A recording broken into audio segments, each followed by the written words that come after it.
тамошобинони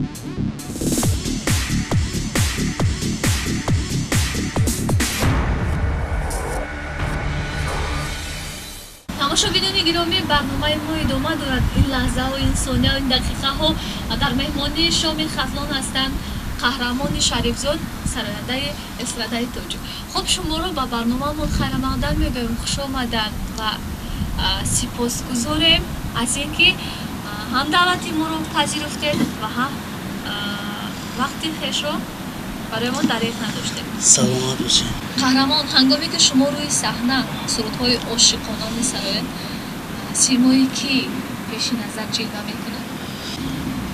вақте ки ман сурудҳои ошиқона мехонам дар саҳна, симои мухлисонам пеши назарам ҷилва мекунад ва ман дарду алами онҳоро эҳсос мекунам ва барои онҳо суруд мехонам.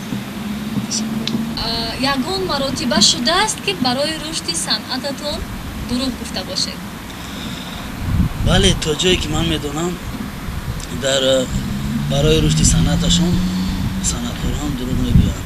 ва чанде пеш шумо ба ман занг задем, он вақт ман дар студия будам, ба шумо дурӯғ гуфтам ки ман аллакай ба Монтепа сафар кардам. бале, дидед қаҳрамон, сабаби хуб дер ҳозир шудани шумо ҳамин буд. яъне ки санъаткорон дар ҳақиқат дурӯғ мегӯянд барои рушди, на фақат барои рушди санъаташон, умуман дурӯғ мегӯянд, таб не? бале. то ҷое ки мо медонем, шумо дар баробари санъаткор будан ба тиҷорат низ машғул ҳастед. хуб, барои беҳ кардани вазъи иқтисодӣ бештар тиҷорат барои шумо манфиат меорад ё санъат? албатта ман аз хурдӣ санъатро дӯст медоштам ва мехостам ки санъаткор шавам. тиҷорат манфиат меорад ва ман аз маблағи ҳамин тиҷорат сурудҳоямро сабук кунам.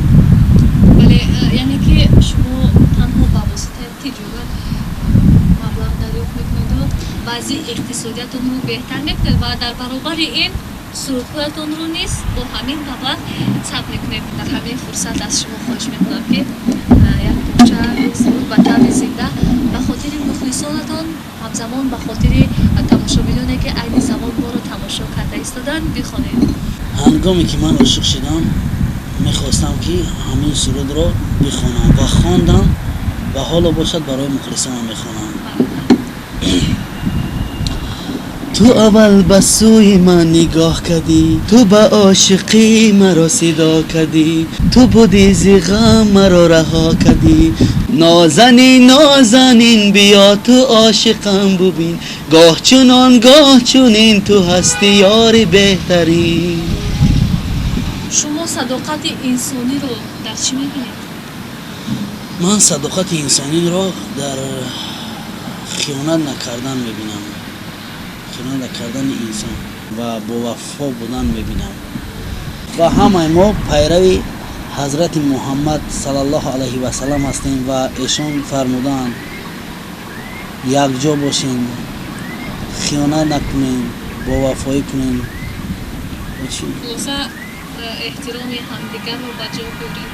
ولی واقعا هم درست است، اصلا انسانیت باید که همه وقت با صداقت باشد، با محبت باشد. میگن که محبت را زیماغی باید آموخت چو از آب برون شاری بمیرد. گمان میکنم که صداقت انسانی این یکی از خصلت‌های بهترین انسانی است که از جانب خداوند برایش هدیه می‌شود. بله همینطور است. از نگاه شما مردم پرورش گل خانگی را دوست می‌دارند؟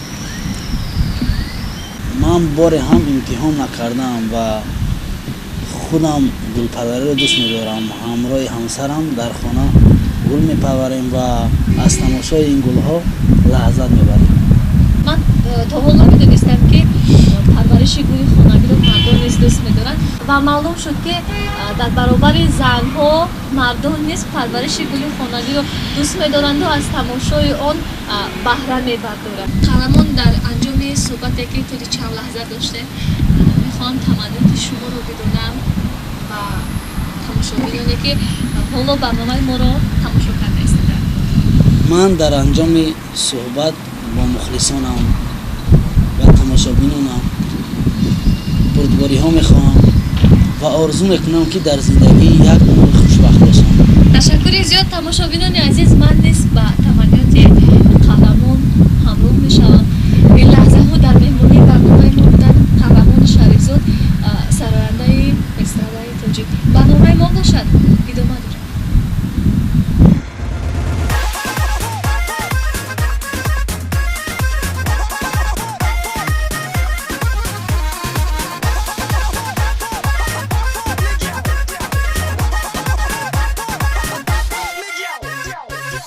آره دوستت میدارم، تو رو یاری خود میشمارم. آره دوستت میدارم، آواز رویت امیدوارم. آره منم اسیر چشمونی بی نظیرت. آره منم فدای آن حسن دل ربایت.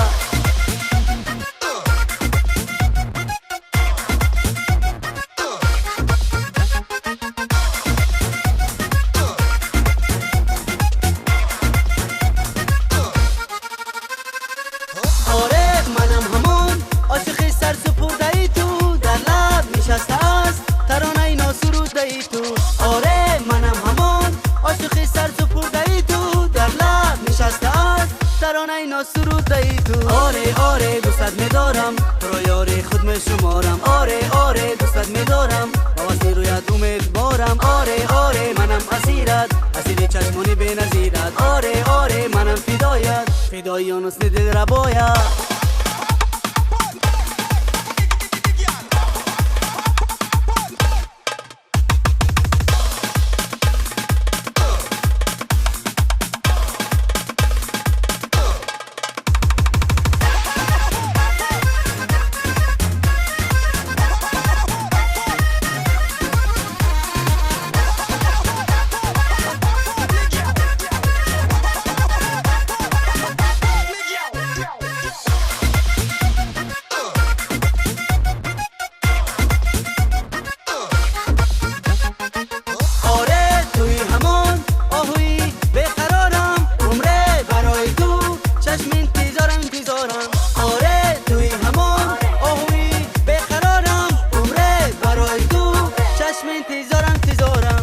آره دوستت میدارم، تو رو یاری خود میشمارم.